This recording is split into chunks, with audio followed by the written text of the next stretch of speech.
इस शो की शुरुआत करूं, इस प्रेस मीट को आगे बढ़ाऊं, उससे पहले एक सवाल है यहाँ सबके लिए, ठीक है? फर्ज कीजिए कि अभी आप सब यहाँ बैठे हुए हैं और अचानक से 4-5 लोग आते हैं और कहते हैं उठो उठो, निकलो यहाँ से, निकलो, आप लोगों के लिए कोई जगह नहीं है। तो ठेस पहुंचेगी, we'll all feel bad, right? We'll feel offended, won't we? Sure we will, right?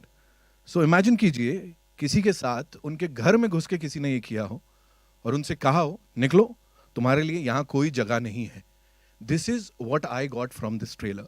I have seen this trailer, I am sure हर किसी ने देखा, हम सब ने ट्रेलर देखा है कश्मीर फाइल्स का। ये अपने आप एक सॉम्बर मूड में ले जाता है। दिस इज समथिंग जो कि शायद बहुत पहले इसकी बात किसी ने करनी चाहिए थी लेकिन नहीं की है। और अब जिस अंदाज में, जिस ढंग से और जिस सच्चाई के साथ विवेक सर ने इसको किया है, इस पूरी पूरी अमेजिंग स्टारकास्ट नहीं बोलूंगा, सोल हैं ये लोग इस फिल्म के, इन सब ने किया है। I think they deserve a big round of applause, ladies and gentleman. एक सच्ची कोशिश, और बड़ा ब्रेव बोला जा रहा है इसके लिए सर को। अभी मैं उनको ही यहाँ इनवाइट करूंगा और उनसे जानूंगा इस एफर्ट के लिए, जहां पे अपने देश की बात कर रहे हैं, देशभक्ति की बात कर रहे हैं, अपनी जमीन की बात कर रहे हैं, उसको इतना करेजस क्यों बोला जा रहा है? ये तो बड़ा आम सा होना चाहिए था, किसी और ने कर लेना चाहिए था। Please put your hands together for the Maverick director, ladies and gentleman, national award winner and best selling author Vivek Ranjan Agnihotri sir. Please जोरदार तालियां। वेलकम सर, एंड बहुत बहुत शुक्रिया इस सब्जेक्ट को उठाने के लिए, इसके ऊपर फिल्म बनाने के लिए। जैसा मैंने कहा सर, फिल्म नहीं है, इट्स एन इमोशन। मैंने आपके इंटरव्यूज भी देखे, इसके ऊपर जो चर्चा हो रही है उसको भी देखा। क्यों सर इसको करेजस क्यों बोला जा रहा है, या किसी और ने हिम्मत क्यों नहीं करी? थैंक यू वेरी मच आपके फिर फॉर योर काइंड वर्ड्स। पर मैं हिंदी में ही बात जी करूंगा। बिल्कुल। और मैं चाहता हूं सब हिंदी में ही हम लोग आज बात करें जी। क्योंकि सब्जेक्ट ऐसा है। आप सबका आने के लिए बहुत बहुत धन्यवाद, बहुत बहुत शुक्रिया। ये चूंकि कैमरे में शूट करते हैं और स्क्रीन में देखते हैं, इसलिए हर चीज़ को हम लोग फिल्म मान लेते हैं। खेर साहब यहाँ पे हैं। जब मैंने बुद्धाइना ट्रैफिक जैम बनाई थी तो उन्होंने मुझे सिखाया था कि फिल्म का पर्पस लोगों तक अपनी कहानी पहुँचाना है, कैसे कहीं जैसे भी पहुँच जानी चाहिए।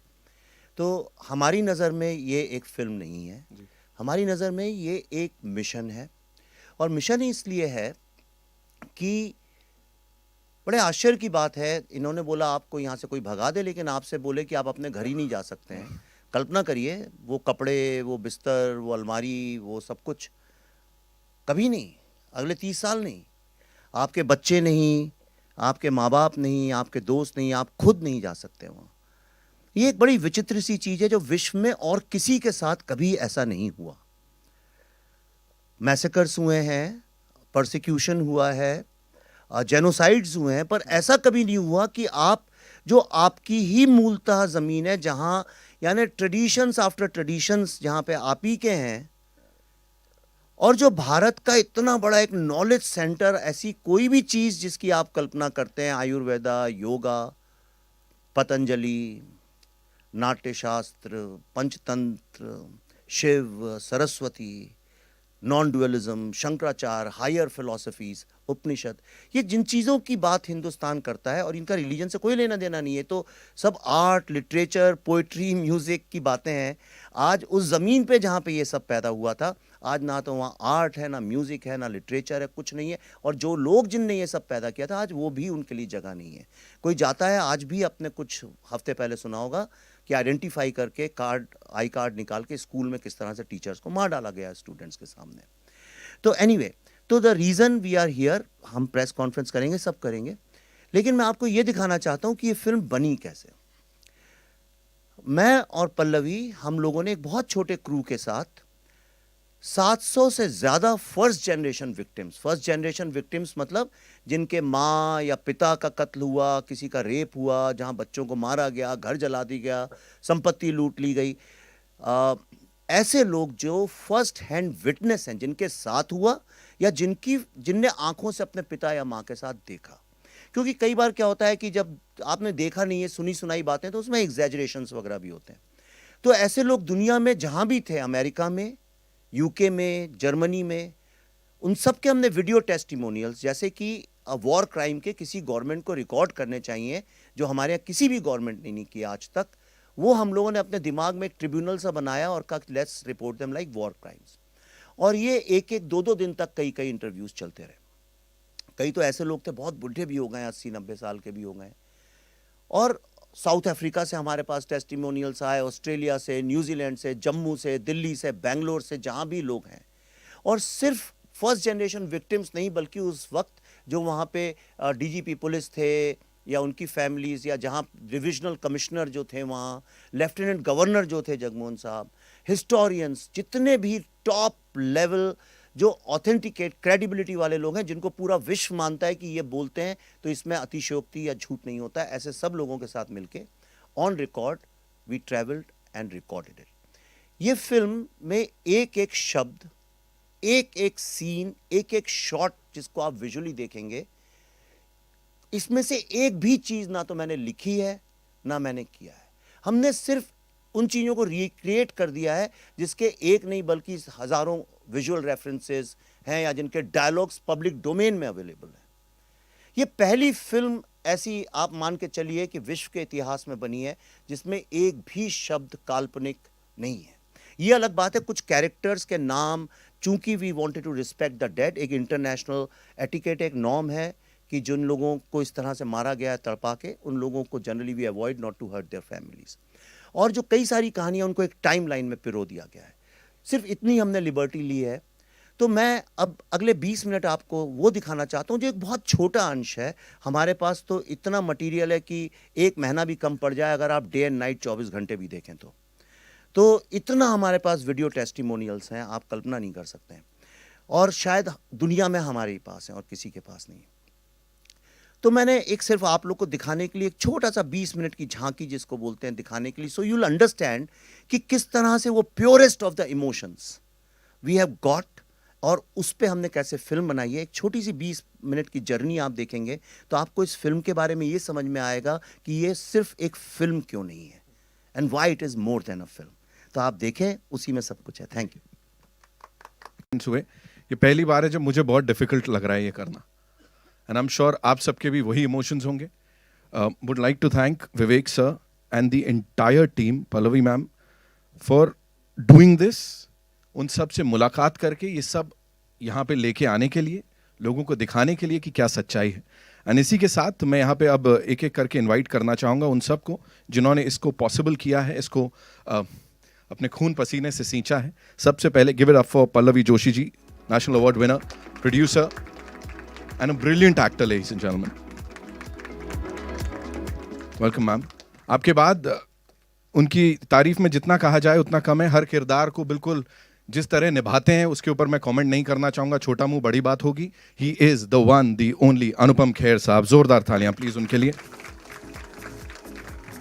We have the very versatile someone, जिन्होंने जो भी किरदार किया उसको एक अलग ढंग से, आई थिंक ब्रीफ जो मिलती होगी उससे भी एक कदम आगे जाके प्रस्तुत किया होगा। गिव इट अप फॉर दर्शन साहब यहाँ पे हमारे साथ। हम सबके फेवरेट हैं। विवेक से संस्कृति की बात करते हैं, कल्चर की बात करते हैं, और जब ये बात आती है तो कैसे उनको नहीं बुलाया जाए, कैसे उनकी बात नहीं की जाए। पुनीत सर साहब के लिए जोरदार तालियां हो जाए प्लीज, हम सबके favourite. We also have Atul ji हैं हमारे साथ, अतुल जी के लिए जोरदार तालियां हो जाए। Another brilliant actor. And now, जैसा मैंने कहा खून पसीना लगा है इसमें, जी जी, जैसा मैंने कहा कि खून पसीना लगा है तो डायरेक्टर साहब को बुलाऊंगा, लेकिन उनसे पहले Chinmay, I think he is not here, so give it up for Bhasha, ladies and gentleman, जिन्होंने अपने कला से इसमें जान डाल दी, of course. And now ladies and gentleman, the person behind all this, give it up for Vivek Ranjan Agnihotri साहब, ladies and gentleman, welcome sir. Please be seated. जी, thank you so much. Pallav ji, मेरा आपसे है सबसे पहला सवाल, बिफोर वी मूव ओवर और media से सवाल लें हम। इतने सारे लोगों से मिलना, आंखें भर आई यहाँ देखने वालों की, और जो किरदार आप प्ले कर रही हैं वो कितना डिफिकल्ट था after meeting all those people, उन सब से मुलाकात करके, उनकी दिल की बात सुन के, उसको समझ के, और अब यहाँ प्रेजेंट कर रही हैं, और जो किरदार आप प्ले कर रही हैं, क्या कहेंगे उसके लिए? Good evening everyone. मैं पता नहीं मैं कितनी बार ये देख चुकी हूँ ये जो आपने अभी देखा. But believe you me, every time I see this, every time I can't stop my tears. जो रिसर्च हम लोग कर रहे थे, as you can see how painful it was.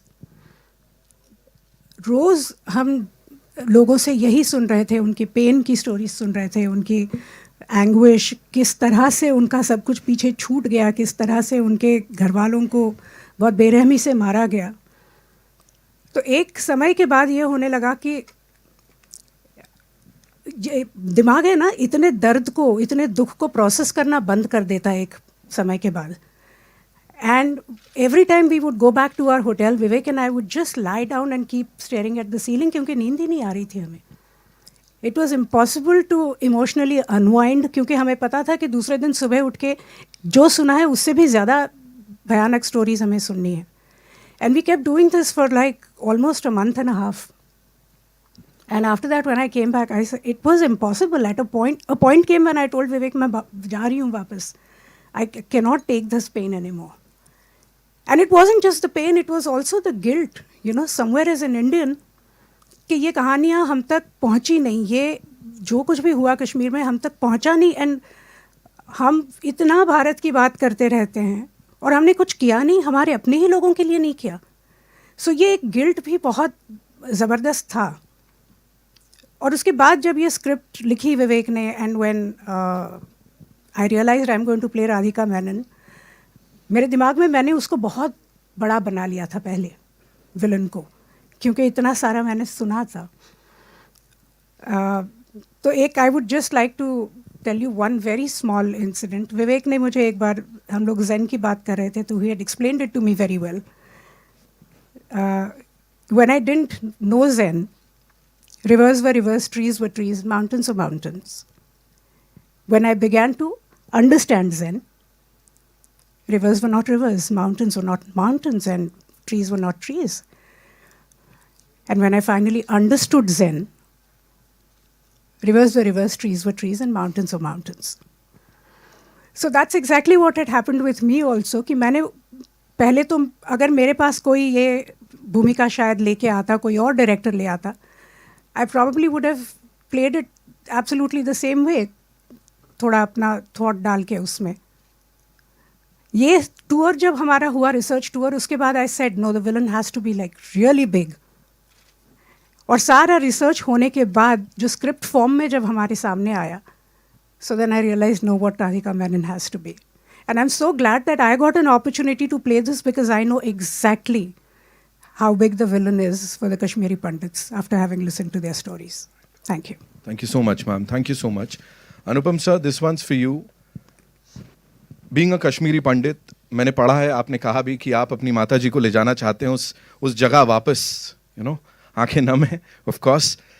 You want to go back there, but और आपने वो परचम भी लहराया है, कश्मीरी पंडितों की बात आपने की है तब से लेके अब तक. बट नाउ, अब जब ये किरदार आपको प्ले करने के लिए बोला, वो एक तरीके से सब रीलिव कर रहे थे आप, क्या चल रहा था दिमाग में?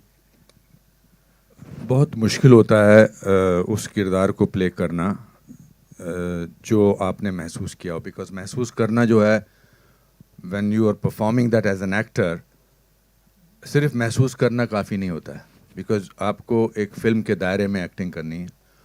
तो इस फिल्म के दो पहलू हैं, as an actor and as a person.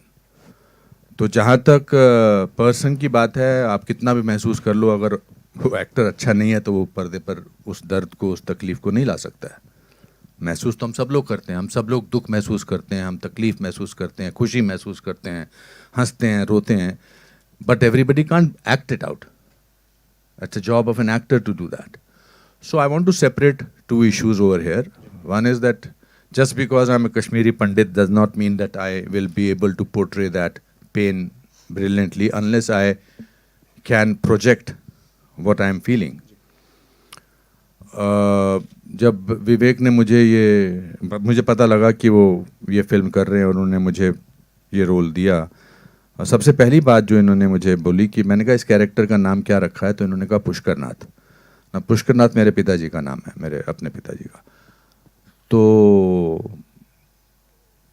And हम जब देहरादून पहुँचे इसकी शूटिंग करने के लिए, तो मिथुन जी और पुनीत और दर्शन ऑलरेडी शूटिंग कर रहे थे। अलग से एक फिल्म का माहौल ही कुछ अलग था।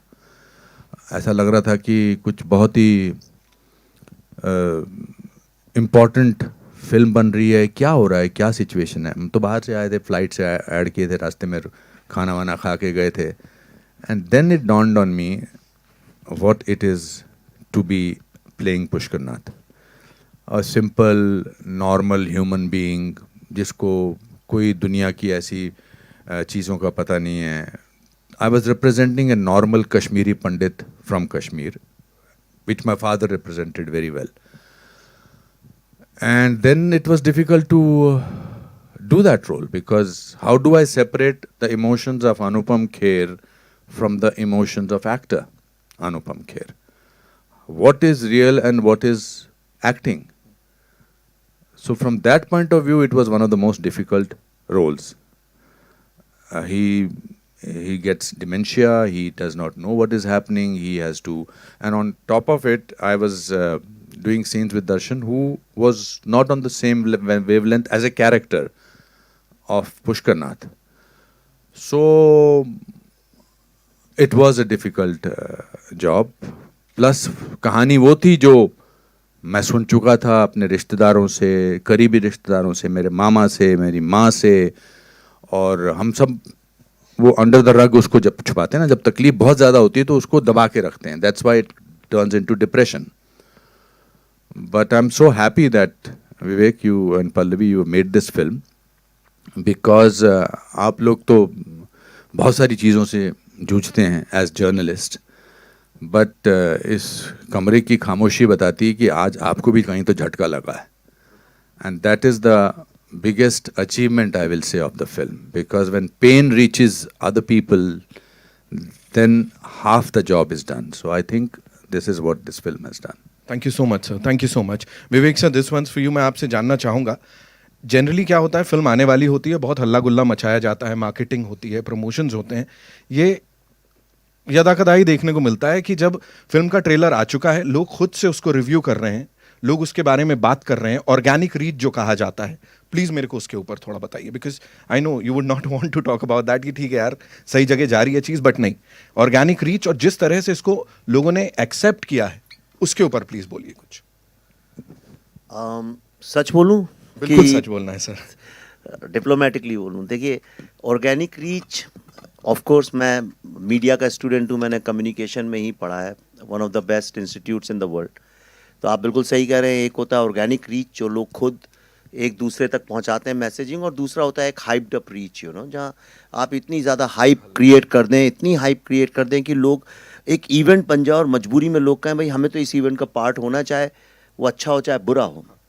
तो साल में 5-6 फिल्में इंडिया में रिलीज़ होती हैं, 6-7-8 मैं कहूँगा, जो लोगों ने डिसाइड कर लिया कि वो चाहे 2024 में आए चाहे 2026 में आए, ये एक बहुत बड़ा इवेंट होगा, हमें इसका पार्ट बनना है।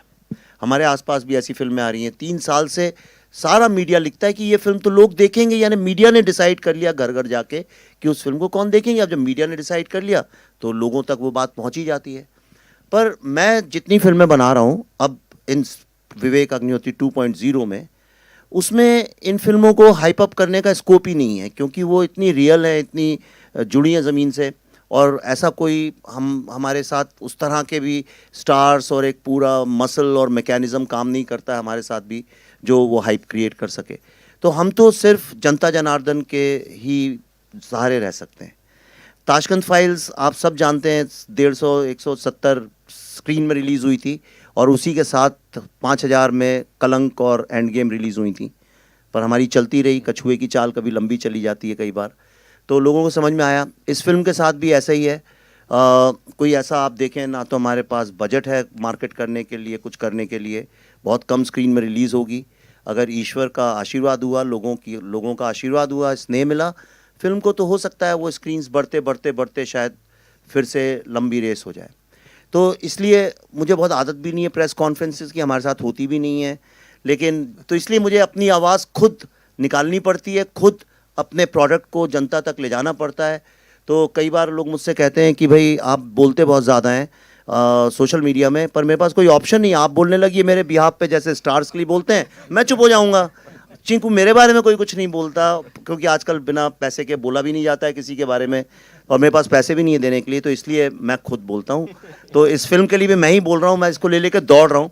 आप यकीन नहीं करेंगे, मैं आपको एक बात बताना चाहता हूँ, और ये बहुत इंपॉर्टेंट है जानना। मैं इसलिए कह रहा हूँ, ये फिल्म, आप सब जर्नलिस्ट हैं, बड़े सीनियर हैं, कईयों को तो मैं करियर शुरू होने के पहले से जानता हूँ। मैं जब आया था इस इंडस्ट्री में तो नाम सुना था मैंने कि भाई एक बहुत बड़े और बहुत ही बिजनेस टाइप के एक ट्रेड जर्नलिस्ट हैं, क्रिटिक हैं, कोमल नाटा जी। मैं तब से उनको जानता हूँ, और कंसिस्टेंसी देखिए, मैंने कभी आज तक, अब आप बैठी हैं, आपको मैंने शायद शुरू भी नहीं किया था करियर, तब से जानता हूँ। तो आप सब भी बड़ी शिद्दत से अपना काम करते हैं, पर ये जो फिल्म है इसको हमने मार्केट भी उस तरह से नहीं किया, देखो हमने फिल्म बनाई अब मार्केटिंग करते हैं, हमने वो सब किया नहीं। हमने कहा फिल्म बनी हुई थी, कोविड का वक्त था, हमने कहा चलो इसको कहीं नहीं है तो अमेरिका में तो दिखा सकते हैं, वहाँ सिनेमा हॉल खुले, वहीं लोगों को दिखाते हैं।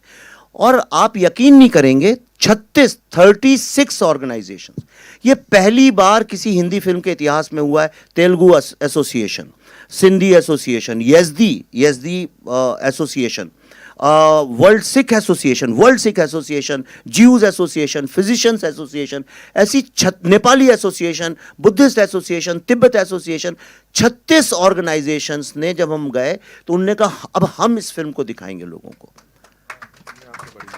और ये अमेरिका के 16 सिटीज में जैम पैक्ड, मतलब स्टैम्पीड होती थी। आप उसकी फोटो देखेंगे, वीडियोस सब जगह पड़े हमने डाले। मतलब यह हालत हो गई थी कि जितने लोग अंदर थे उतने ही बाहर खड़े होते थे कि भाई हमें दिखा दो ये फिल्म। और कोई इसकी हमने एडवर्टाइजिंग नहीं की, कोई पब्लिसिटी नहीं गई, किसी मीडिया ने, आप सब मीडिया से, आपके पेपर पर किसी ने नहीं लिखा होगा इसके बारे में, किसी टीवी चैनल ने बात तक नहीं करी। एक चीज जैसे ऑस्कर में आप कोई भी चाहे, आप कोई सी भी फिल्म बनाए, अपनी स्क्रिप्ट ऑस्कर की लाइब्रेरी में जमा करा सकते हैं, उस जैसी चीज को लोग फ्रंट पेज न्यूज बना बना के इस देश में अपनी फिल्मों को मार्केट करते आए हैं। तो मैं आपको 3 एग्जाम्पल बताना चाहता हूं। इस फिल्म को वॉशिंगटन डीसी में देखने के बाद पहली बार सिनेमा के इतिहास में, मैं इंडिया की बात नहीं कर रहा हूं, वर्ल्ड सिनेमा के इतिहास में किसी फिल्म मेकर्स को, मुझे और पल्लवी को, कैपिटल हिल में बुला के कांग्रेशनल रिसेप्शन किया गया।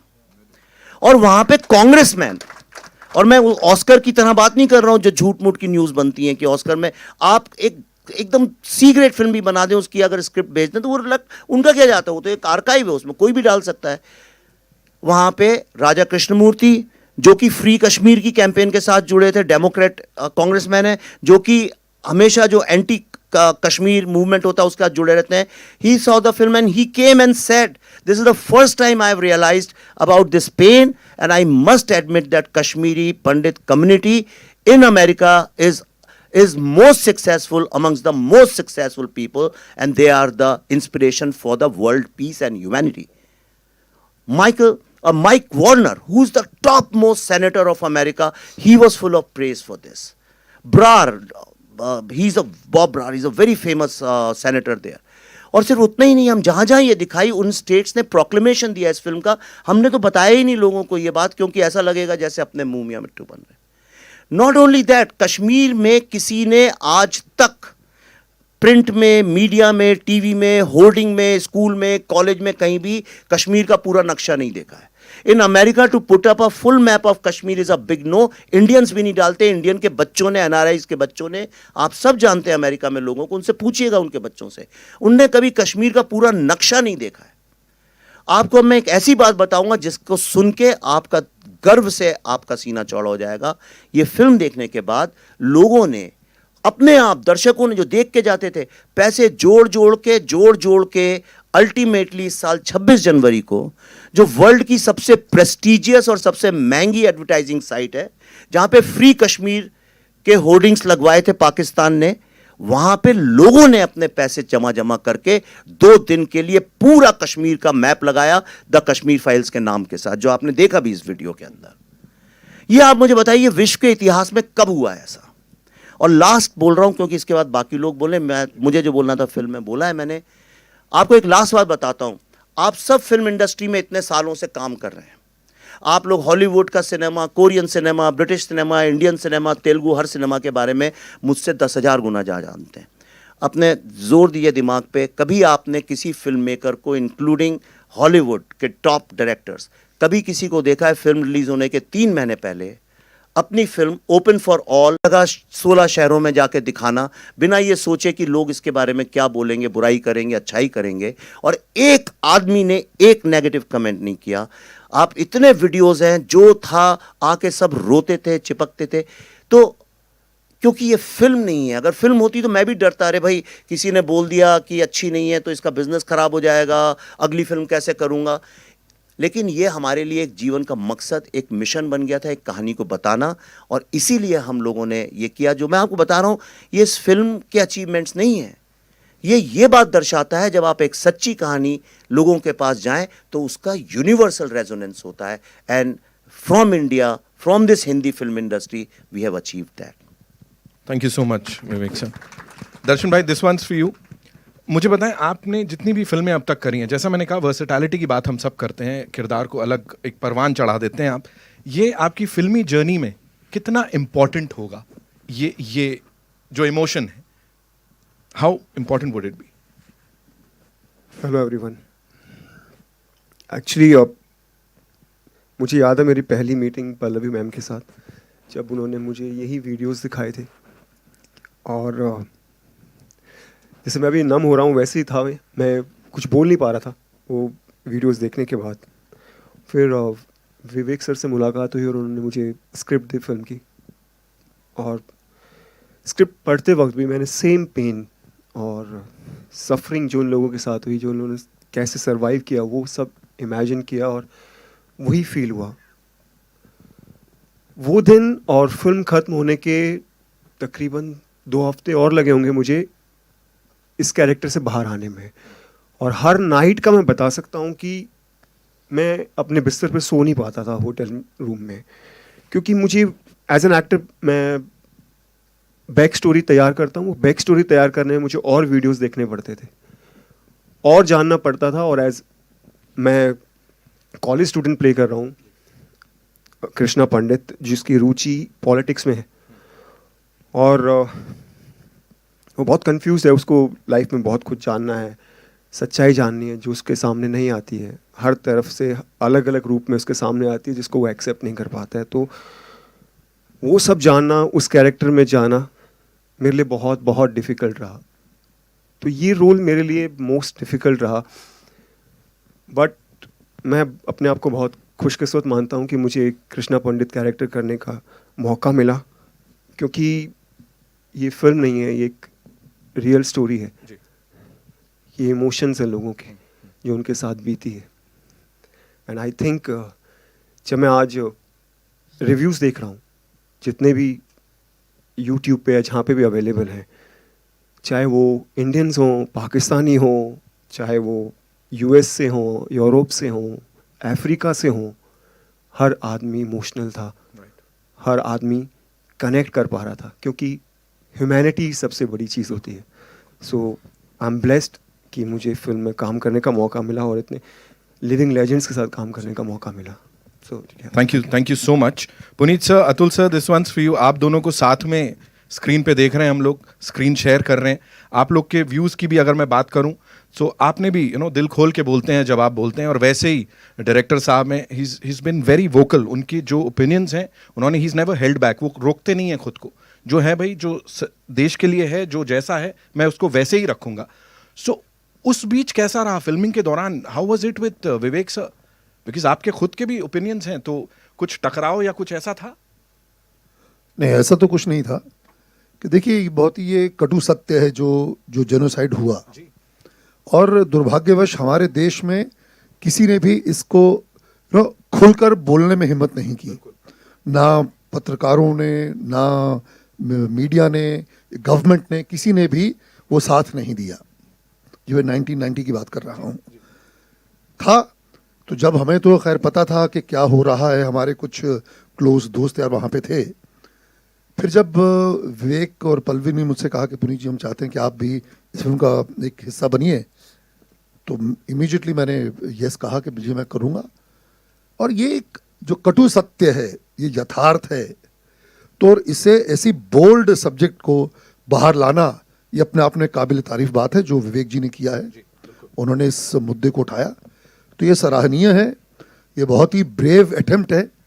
और मैं ये चाहता हूँ कि ये जो फिल्म है, ये जो सत्य है, ये हर दर्शक, हर हिंदुस्तानी, हर इंसान इसे ज़रूर देखे, ताकि पता चले कि हमारे देश में किस तरह एक मास जो मर्डर किए गए, जेनोसाइड किया गया, ये जो है ये सत्य सामने आना चाहिए, ताकि दोबारा ऐसा कभी भी हिंदुस्तान में ना हो। बिल्कुल बिल्कुल, thank you sir. Atul sir, क्या कहना चाहेंगे आप? मुझे गर्व है कि मैं इस फिल्म का हिस्सा हूँ, और विवेक जी के लिए मैं हिम्मत की दाद दूंगा कि आज तक किसी ने ऐसी हिम्मत नहीं की इस विषय पे फिल्म बनाने की, और जो कहानी जो घटना घटी उस पर सच्ची फिल्म बनाने की किसी ने हिम्मत नहीं करी। इनफैक्ट कहीं की भी सच्ची घटना इस तरह की जो होती है, हिम्मत लोग कर नहीं पाते। और बस यही कहूँगा जो पुनीत जी ने कहा कि जिस ईमानदारी से, जिस मेहनत से, जिस सच्चाई को से फिल्म बनाई गई है, उसी ईमानदारी से प्लीज़ सब लोग ये फिल्म देखें, और ज़्यादा से ज़्यादा लोगों को बोलें कि ये फिल्म देखें, क्योंकि ये फिल्म नहीं, ये सच्ची घटना है। बहुत बहुत धन्यवाद सर। बादशाह, आपके लिए मेरा सवाल ये है कि इतने सारे दिग्गजों के साथ काम किया आपने, फिर आपका जो एक किरदार है उसकी बात सोशल मीडिया पे बड़ी हो रही है, जिस हिसाब से दिखा है, you know, people are talking about it. और जैसा हमने ऑर्गेनिक रीच की भी बात की, आज के ज़माने में इतनी जल्दी होता नहीं है कि लोग खुद से बात करें। क्या कहना चाहेंगे इस पूरी जर्नी पे? Thank you. सबसे पहले नमस्कार सभी को।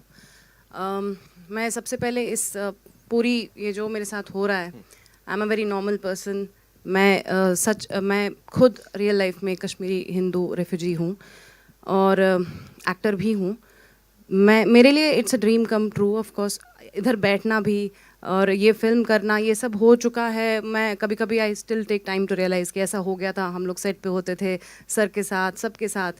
एंड ये जो फिल्म मेरे लिए बहुत ही relive, I had to relive the whole horror, but sir and ma'am have been specially very very sensitive. I mean, पहली बात तो ये आप ये कर रहे हैं, फिर आप सर ने मतलब विशेषकर कहा था कि मैं चाहूँगा कि कश्मीरी हिंदू समुदाय से अगर एक्टर्स मुझे मिलें तो I have been very very lucky that he chose me, he asked me to audition and he chose you know me for this role, जो कि मेरे लिए बहुत ही भयानक था। मैं अभी भी, जैसे दर्शन जी ने कहा, मैं भी रात को झटके से उठ जाती हूँ कि वो सब जो हुआ है उसको रिलीव करने से। और जो शूट पे हमने किया, जब शूट पे मैंने किया, जो भी सिचुएशंस थे, मुझे कभी कभी लगता था कि ये सच है, बिकॉज वो सच हो चुका है।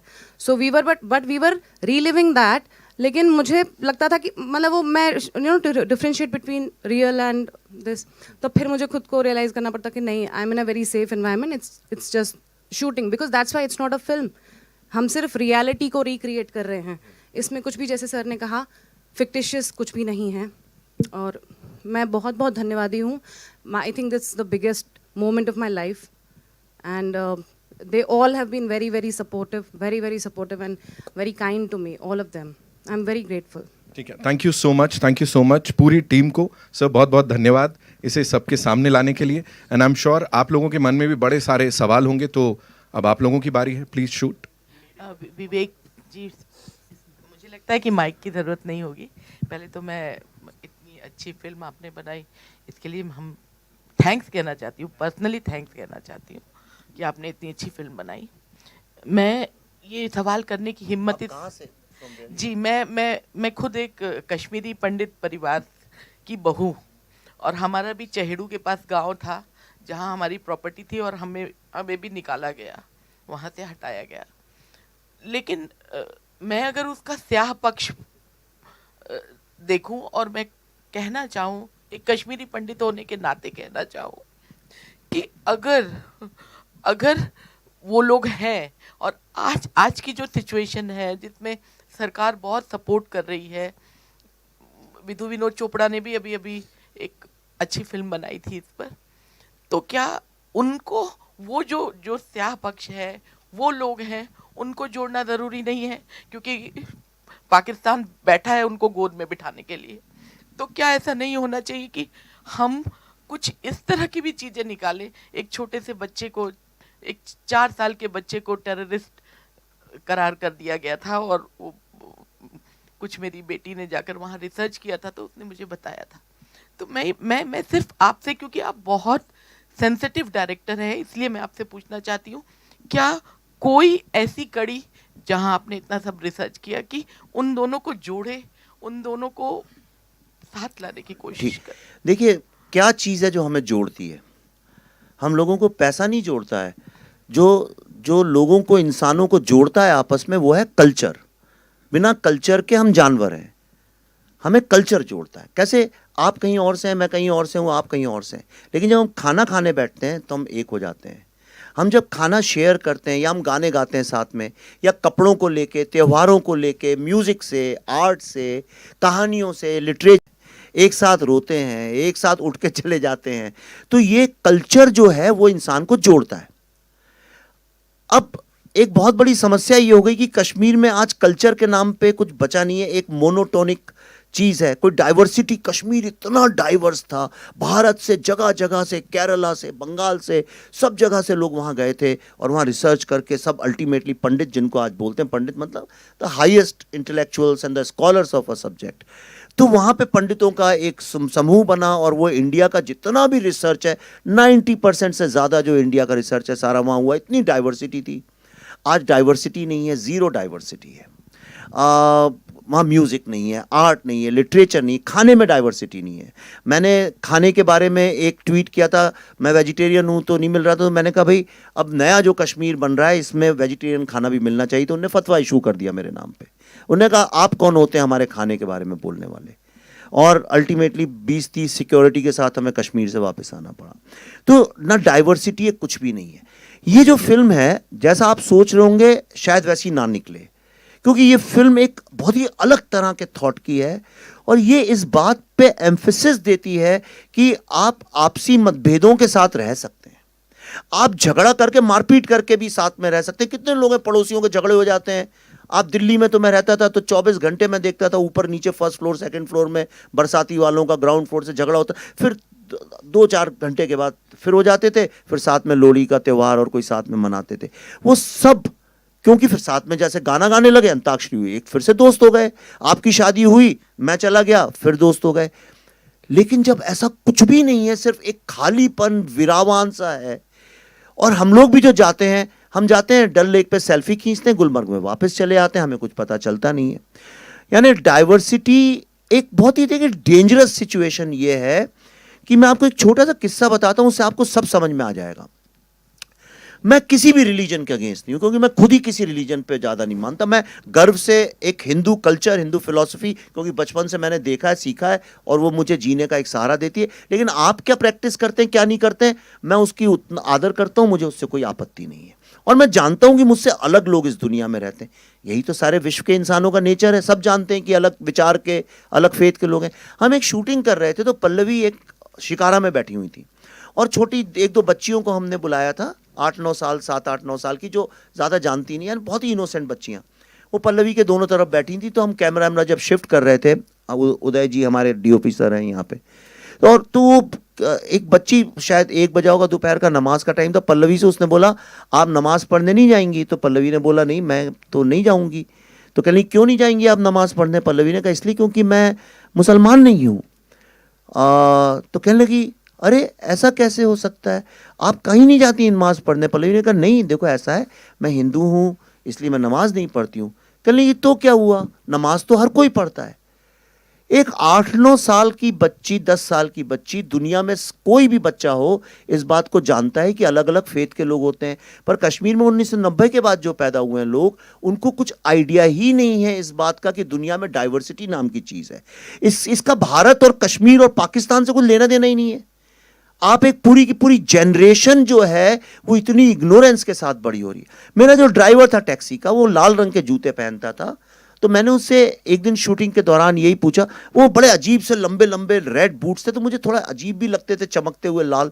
तो मैंने उससे ऐसे ही चिढ़ाते हुए बोला क्यों भाई बड़े अच्छे जूते पहन रखे हैं, कहाँ थाईलैंड से लाए हो, फॉरेन से लाए हो? कहता हाँ। तो मैं सोचा शायद थाईलैंड का नाम लेगा, 20-25 हज़ार रुपए के टिकट में कोई भी चला जाता है आजकल थाईलैंड वगैरह।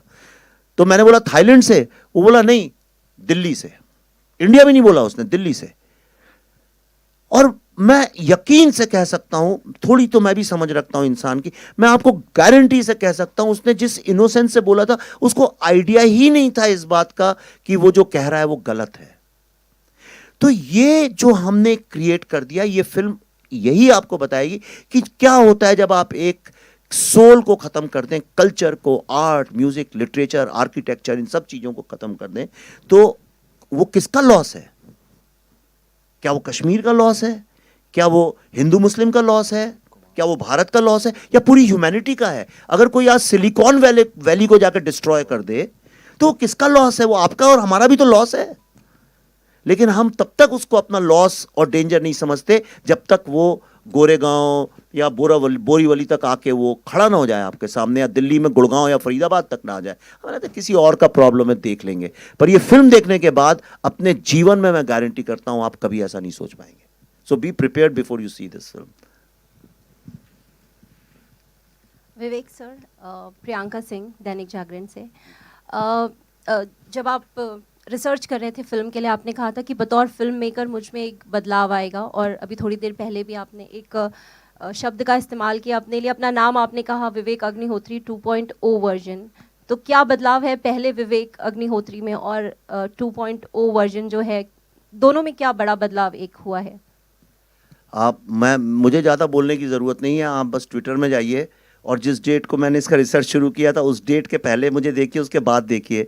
सारा ये क्रिएटिव कॉन्शियसनेस, सुबह स्पिरिचुअलिटी की बात, उसी के बाद सारी शुरू हुई है। पर एक जो बदलाव मेरे में, पल्लवी में, हमारे दोनों बच्चों में जो आया, क्योंकि हमारे दोनों बच्चों को हमने इसलिए इन्वॉल्व किया था, ट्रूथ कितना भी ज़्यादा कड़वा हो, कुछ हो, यही उम्र है 18-19 साल की जब तुम्हें समझ में आना चाहिए कि क्या होता है जब ह्यूमैनिटी नहीं होती है।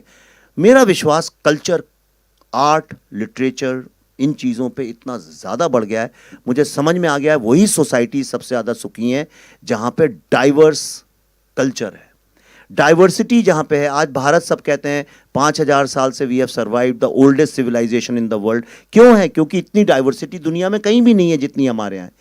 तो मेरा विश्वास डाइवर्सिटी पे बढ़ गया है। और मुझे एक बात तो ज़रूर समझ में आ गई है कि हम ह्यूमैनिटी, ह्यूमन राइट्स की बात करते हैं। मैंने तो अपनी ज़िंदगी में जिस ह्यूमैनिटी की हम बात करते नहीं देखी। मैंने कभी नहीं देखा कि एक भी दिन ऐसा विश्व में कभी हुआ हो जहाँ पे युद्ध नहीं हो रहा हो। कभी ऐसा नहीं हुआ है कि लोग जो हैं दूसरे ह्यूमन बीइंग को ख़त्म करने की कोशिश ना कर रहे हो। तो वो जिस ह्यूमैनिटी की एक आदर्श कल्पना है, मैंने वो नहीं देखी।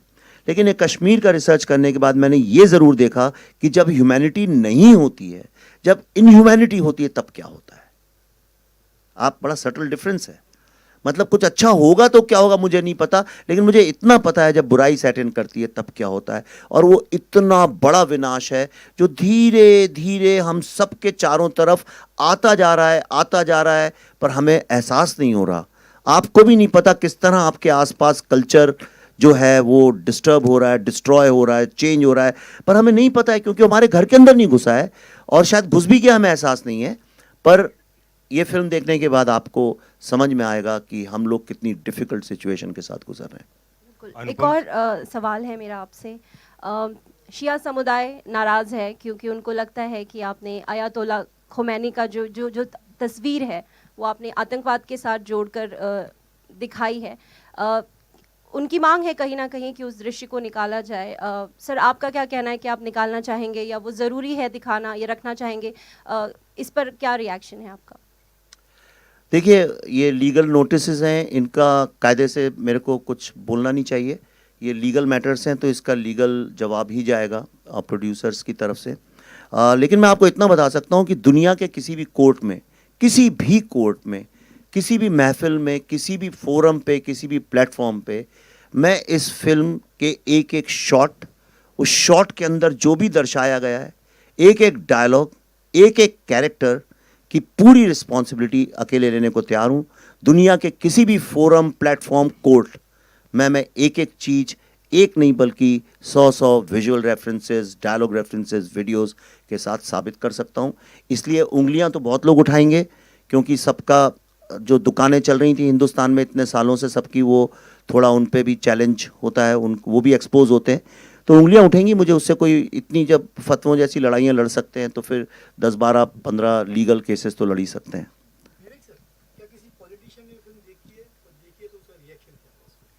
अभी तक सिर्फ अमेरिका के पॉलिटिशियंस ने देखी है, डेमोक्रेट्स ने भी देखी है और रिपब्लिकन्स ने भी देखी है। इंडिया में मैंने जानबूझ के किसी पॉलिटिशियन को दिखाई नहीं और दिखाना भी नहीं चाहता हूँ, और शायद एक मेरा मकसद यही था अमेरिका में पहले दिखाने के, क्योंकि इंडिया में दिखाता तो वो अननेसेसरीली पॉलिटिकल लेवल पे फिल्म फंस जाती। या I wanted it to be seen as a film. Kher साहब बार बार कहते हैं कि भाई ये एक फिल्म पहले है, बाद में कुछ और है, तो इसको एक फिल्म के नज़रिए से पहले देखें। अभी तक किसी को नहीं दिखाई और शायद दिखाएंगे हम। मैं तो नहीं दिखाने वाला हूँ, खुद देख लें तो लोग देख लें। खैर साहब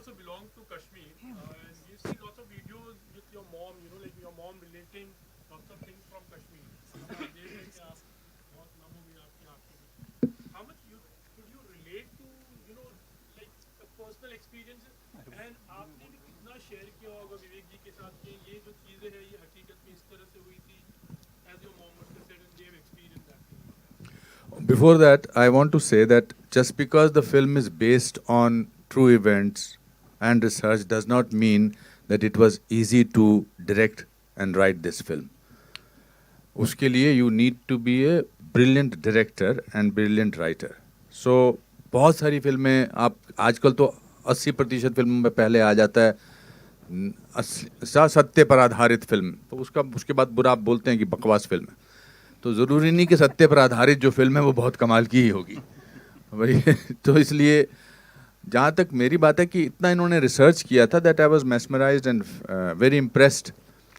और उसका नतीजा ये है कि आप ये जब न्यूयॉर्क में जो मेरा एक उन्होंने इंटरव्यू किया, वो न्यूयॉर्क में मुझसे इंटरव्यू करने ही आए थे because I belong to the same community. मैं और Bhasha are the only two people who sort of kept hugging each other after every shot because she plays my daughter-in-law and Darshan plays my grandson.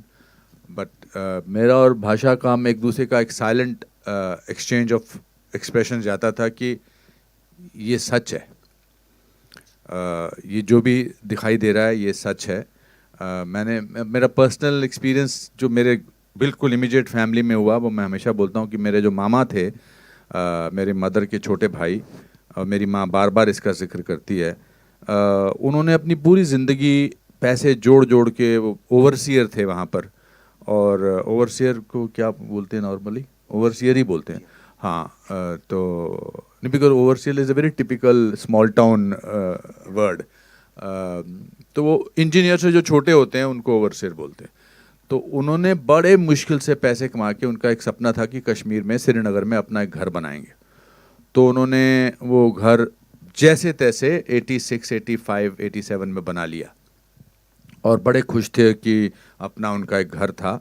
और जैसे ही उन्होंने घर बनाया उसके कुछ 6-7 महीने बाद ये थ्रेट्स आनी शुरू हो गई कि आप निकलो यहाँ से। एंड फिर ऐसी थ्रेट्स आई कि भाई हमने आपके पड़ोसी को मार दिया है, उसकी लाश वहाँ पड़ी है, अब अगर आप अगले कुछ दिनों में नहीं छोड़ेंगे तो हम फिर आपकी लाश किसी और के घर पर होगी। सो एक रात को एक फिएट गाड़ी में जितना सामान वो डाल सकते थे, जिंदगी भर की पूंजी, एक फिएट गाड़ी में 4 उनके खुद के अपने सदस्य थे, बेटा बेटी उनकी बीवी, और वो वहाँ से निकल गए और दिल्ली में जाकर कहीं वो सेटल हो गए। और उनका सदमा उनको इतना गहरा पड़ा कि he died after couple of years or 3 years. And so that is what we have seen. जैसे जब आप किसी के घर से किसी को निकालते हैं तो आप सिर्फ उनको दीवारों से या छत से या उनके आंगन से नहीं निकालते हैं, आप उनको उस जगह की आबो हवा से, उस जगह की खुशबू से, उस जगह के वातावरण से, उस जगह की आदतों से वहाँ से निकालते हैं। मेरे दादाजी का छोटा सा एक मंदिर था 3rd फ्लोर पे, मिट्टी का घर था, और वहाँ पर उनकी वो जो अगरबत्ती रोज़ जलाते थे तो उसकी एक खुशबू थी। अब वो खुशबू टेंट में तो नहीं आ सकती है, या किसी जम्मू के घर में या पूना के घर में या दिल्ली के घर में तो नहीं आ सकती है। हम होटल में 5 स्टार होटल में रहते हैं बहुत दिनों तक, लगता है यार अभी घर जाके अपने बिस्तर पे सोना है। हम अमेरिका जाते हैं या कहीं और जाते हैं, हम कहते हैं चलो यार इंडियन खाना खाते हैं, So I think from that point of view, my mother, when she saw this film, she didn't speak to anybody for 2 days. 2 दिन तक उन्होंने किसी से बात नहीं की, क्योंकि उनकी पूरी मेमोरीज वापस जो हैं वो रिवाइव हुई। और उन्होंने कहा, क्यों दिखाई तूने मेरे को ये फिल्म, मेरी सारी मेमोरीज वापस हो गई हैं, आ गई हैं। या आर्टिकल 370 जब एब्रोगेट हुआ, क्या हम वापस जा सकेंगे, मेरा बड़ा दिल है वापस जाने का। सो अब आप अंदाज़ा लगा लीजिए, जो इस डॉक्यूमेंट्री में बात कर रहे थे, उनका क्या हाल हुआ होगा, उनके साथ क्या महसूस किया होगा उन्होंने। So from that point of view it's, आप बार बार काफ़ी लोग बोल रहे हैं आंखें नम है, आई थिंक इसका सदमा जो है ना, इसकी तकलीफ़ जो है वो आत्मा तक गई है। कश्मीर में आज आप जाओ, मुझे याद है जब बचपन में मैं जाता था तो निशाद गार्डन जाते थे, शालीमार जाते थे, पिकनिक पे जाते थे, तुलमुल खीर भवानी टेम्पल जाते थे, वहाँ की नदियों में घूमते थे, हंदवारा, सोपोर, ये सब जगहें हैं वहाँ की। अब कश्मीर की आत्मा जो है वो घायल है। अब वहाँ बार्ब्ड वायर्स नज़र आती हैं, सुनसान इलाका है, कुछ अजीब सा वातावरण है। So this film will not only revive those memories for millions of people, पर शायद कुछ लोगों के घाव भी भरेंगे। And we are all guilty of not talking about it for 32 years. Kher साहब, या हाँ जी पन्नू साहब। आमतौर पे जब कोई आर्टिस्ट आउटडोर पे जाता है तो उसके बारे में हम पूछते हैं तो उनका जवाब अमूमन यही होता है कि it was like a picnic. यहाँ आपका आउटडोर का अनुभव कैसा रहा था? It was anything but A picnic. एक तो छोटे बजट की फिल्म थी तो पिकनिक का एहसास नहीं हो रहा था क्योंकि कुछ भी मंगा लो खाने में एक बजट था, बट अच्छा था, मतलब खुश थे हम, अच्छा खाना मिलता था, और रहने को भी इंतज़ाम अच्छे ही थे। बट एक जुनून जब होता है ना किसी चीज़ का, जैसे आप जब कभी अच्छी स्टोरी करते हैं या अच्छा आर्टिकल लिखते हैं तो उसका एक अपना एक फोकस होता है। तो we knew that this is something important. इसमें कोई, क्योंकि इसमें किसी की भी कोई फॉल्सनेस नहीं हो सकती थी कि अब मैं एक्टिंग की एक्टिंग करता हूँ। बहुत सारे एक्टर्स जो हैं वो एक्टिंग की एक्टिंग करते हैं कि मुझे बड़ा दुख हुआ। इसमें दुख सिर्फ बोलने से या आंखें छोटी करने से या ग्लिसरीन डालने से नहीं हो सकता था। इसमें जब तक आप उस जज्बात को महसूस ना करो और अपनी आत्मा से एक्टिंग ना करो, तब तक वो आप तक वो बात पहुंच ही नहीं सकती। वो बड़ा अच्छा एक डायलॉग है सलीम साहब की, सच्चाई वो दिया है जिसको अगर पहाड़ की चोटी पर भी रख दी जाए तो बेशक रोशनी कम करता है लेकिन दिखाई बहुत दूर से देता है। So I think that is what. तो उसमें हम सबका एक ग्रुप बन गया था कि we are portraying something which is true, unless we feel it, it can not be projected.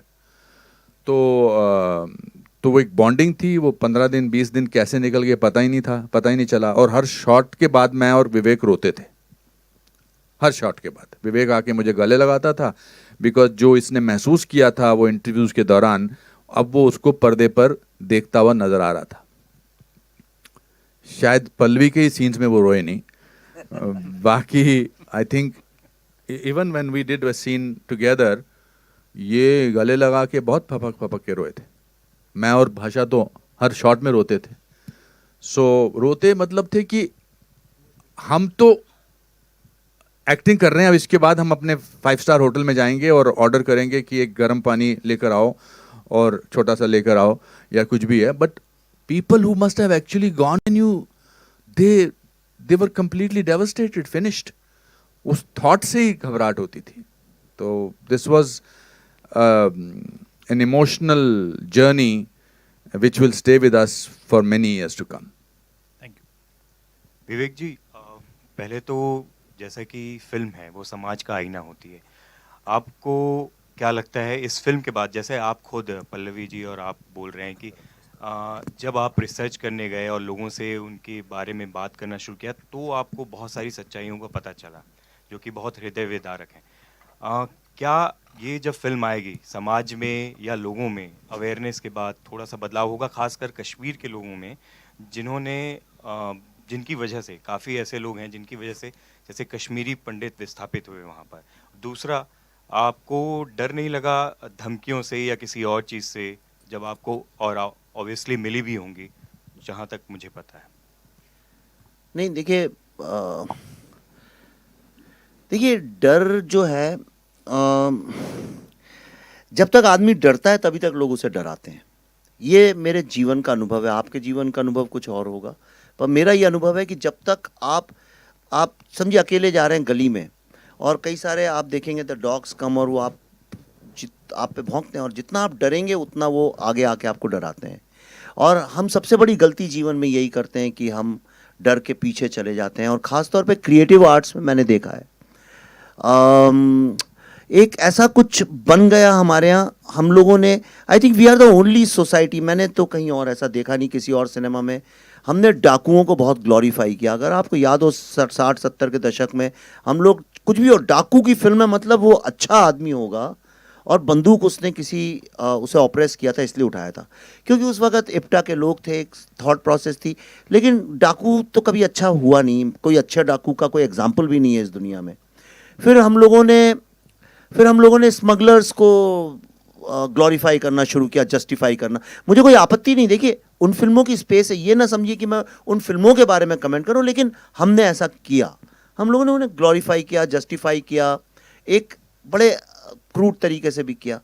फिर हमने नक्सल लोगों को जस्टिफाई करना शुरू किया। हमने कहा कि नक्सल आदमी इसलिए बनता है कि उस पर अत्याचार होता है, लेकिन हर रोज़ आप पेपर पढ़ते ही नहीं, हर रोज़ 2-3 किस्से मिलेंगे, उन्होंने स्कूल जला दिए, हॉस्पिटल जला दिए, सड़कें तोड़ दी, 6 महीने के बच्चे का हथौड़े से सर फोड़ दिया, ये रोज़ के किस्से, उसके बारे में कभी कोई फिल्म नहीं बनाता। तो और फिर हमने टेररिस्ट लोगों को, ऐसा नहीं है फिल्में नहीं बनी हैं कश्मीर के ऊपर या कश्मीर के कॉन्फ्लिक्ट के ऊपर, कितनी बनी है, कोई कमी, कितनी बड़े बड़े स्टार्स ने काम किया उनमें, ऋतिक रोशन ने किया मिशन कश्मीर में, और बड़ी बड़ी फिल्में बनी हैं, छोटी भी नहीं बनी हैं। आप देखिए लव स्टोरीज बनी हैं, कश्मीर की कली में उस वक्त इतना प्रॉब्लम नहीं था, लेकिन अभी रिसेंटली प्रॉब्लम पे, कॉन्फ्लिक्ट पे बहुत बनी है। और कम से कम 15-20 फिल्मों, मैंने रिसर्च किया, 15-20 फिल्में तो मैं जानता हूँ बाय नेम, जो आप नहीं जानते होंगे। बहुत सारे, कुछ इंग्लिश में बन गई, कुछ छोटी मोटी बन गई, कुछ फेस्टिवल में चली गई, लेकिन ये जो 15-20 फिल्में जो मैंने देखी रिसर्च के दौरान, वो सारी फिल्में एक ही बात कहती थी कि आर्मी जो है लोगों का रेप करती है, उनको मारती है, इसलिए सारे ये लोग जो हैं बंदूक उठाते हैं और टेररिज्म को जस्टिफाई कर रही थी।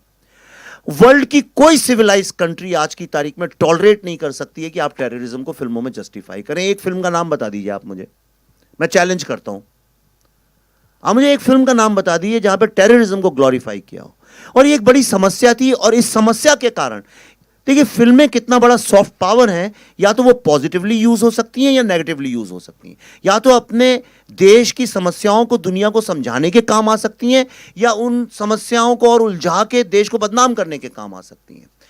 आप इमेजिन कर सकते हैं कि कोरियन सिनेमा में टेररिस्ट लोग को जस्टिफाई करें, या अमेरिकन सिनेमा में उनको जस्टिफाई करें, या जर्मनी या इटली या टर्की, जो कंट्रीज खुद पीड़ित हैं इस चीज़ों से, जो पीड़ित हैं टेररिज्म से, क्या वो देश के लोग कभी टेररिज्म को जस्टिफाई कर सकते हैं? संभव ही नहीं है। कोई भी इंसान कैसे कर सकता है? हमारे देश में किया गया, खुलेआम किया गया, उनको अवार्ड भी मिले, नेशनल अवार्ड भी मिले, और उनको सर आंखों पे भी चढ़ाया गया उन फिल्मों को। तो मुझे उनसे कोई आपत्ति नहीं है, लेकिन मेरा एक सवाल है, और एक जेन्युइन सवाल है, आप मेरी आवाज से पहचान सकते हैं सवाल कितना जेन्युइन है। वो ये है कि एक फिल्म अगर कश्मीर जेनोसाइड पे बनती है तो उसको रोकने की इतनी सारी क्या कोशिश, क्यों नहीं उसको मेन स्ट्रीम मीडिया का सपोर्ट मिलता है? उसी तरह से क्यों नहीं उसके बारे में चर्चा करने का मौका मिलता है? और उसके बारे में अगर हम कुछ बोलते हैं तो लोग, आपको मैं एक एग्जांपल बताता हूं। कुछ दिन पहले मैं दिल्ली में था, 10-12 दिन पहले, वहां पे किसी जर्नलिस्ट से मुलाकात हुई और उन्होंने बोला कि अच्छा कश्मीर फाइल्स बना रहे हो, पढ़ते हैं उसके बारे में। उन्होंने खोला एनडीटीवी का पेज, एनडीटीवी के पेज में 6 महीने पहले वो पेज बनाया गया था। हिंदुस्तान में मेरे अलावा और चंद टेक्नीशियंस और एक्टर के अलावा किसी ने ये फिल्म नहीं देखी है, और उसमें लिखा हुआ था Kashmir files is a propaganda film. इसलिए खुल के बोल रहा हूं, ये पब्लिक डोमेन में है। उसके ऊपर ऑप इंडिया ने एक एक्सपोजे किया, और जब उन्होंने एक्सपोजे किया तो एनडीटीवी ने चोरी से, चुपके से, बिना अपॉलॉजी मांगे हुए उस वर्ड को डिलीट कर दिया और सिर्फ लिख दिया कि इट्स अ फिल्म बाय विवेक रंजन अग्निहोत्री। तो अगर वो पहले सच लिख रहे थे तो अभी हटाया क्यों? अगर हटाया मतलब वो खुद प्रोपेगेंडा कर रहे थे, इज़न्ट इट? फिल्म इंडस्ट्री के भी जो टॉप एंटरटेनमेंट, जो अपने को एंटरटेनमेंट लीडर्स मानते हैं, जब इस फिल्म का ट्रेलर आया और दुनिया का हर आदमी इस ट्रेलर के बारे में बात करने लगा, पाकिस्तानी लोग रोने लगे जब ट्रेलर देख देख के, तो उन लोगों को मजबूरी में, क्योंकि कश्मीर फाइल्स का नाम लिखो तो एसईओ मतलब आपको ज़्यादा वेबसाइट में फुट ट्रैफिक मिलता है, तो इसलिए उन्होंने कश्मीर फाइल्स का यूज़ तो किया नाम कि the Kashmir files trailer is out, but please read how we had reviewed his last film the Tashkent files, और उसमें लिखा था Tashkent files was a second great film of a third rate politics. उस फिल्म को 2 नेशनल अवार्ड मिले, 100 दिन चलती रही। आप किसी से भी सड़क पे बात कर लीजिए ताशकंद फाइल्स के बारे में, मैं ओपनली कहता हूं, किसी भी आम आदमी से पूछ लीजिए, अपने माँ बाप, नाना नानी, दादा दादी से पूछ लीजिए, वो बता देंगे वो फिल्म कैसी। से भी आपत्ति नहीं कि सेकंड ग्रेड बोले, थर्ड ग्रेड बोले, लेकिन कश्मीर फाइल्स के ट्रेलर में 3 साल पुराना रिव्यू। तो ये आज सवाल अपने कॉन्शियंस से पूछिए कि जब टेररिस्ट को ग्लोरीफाई करते हैं फिल्मों में, और एक झूठ नैरेटिव जब हम क्रिएट करते हैं, तब तो खूब उसको ग्लोरीफाई और सेलिब्रेशन होता है, जैसे कि हमने सिनेमा की और समाज की ऐसी कोई फिल्म बना दी है। लेकिन एक फिल्म आपको, इसीलिए मैंने वो 20 मिनट का रिव्यू दिखाया, क्योंकि मेरी बात, हमारी बात आप ही के जरिए पहुंचेगी, और कौन ले जाएगा। सिर्फ इसलिए दिखाया, आप देखिए उसके पीछे हमने क्या सच है, क्या मेहनत है, क्या ऑथेंटिसिटी है इस फिल्म की। पर दुख की बात यह है कि इसके लिए इतनी जद्दोजहद, इतना स्ट्रगल, अपने माँ बाप, अपने भाई बहन की सच्ची कहानी सुनाने के लिए अपने देश में हमको, मुझको स्पेशली इस तरह से आउटकास्ट किया जाता है। ये देश के कॉन्शियंस की बात है। ये हमको सोचना पड़ेगा कि हम ऐसे कब हो गए। हम दिल से तो ऐसे नहीं है, तो ये कैसे हो गया? हम किस सिस्टम में बंद गए कि हमको झूठ मूठ में आज उस टेररिज्म को, जिसने लाखों लोगों को मारा है, जिसमें 19 जर्नलिस्ट तो अभी मारे गए पिछले कुछ वर्षों में, जर्नलिस्ट लोग, पर हम चुप बैठे रहते हैं।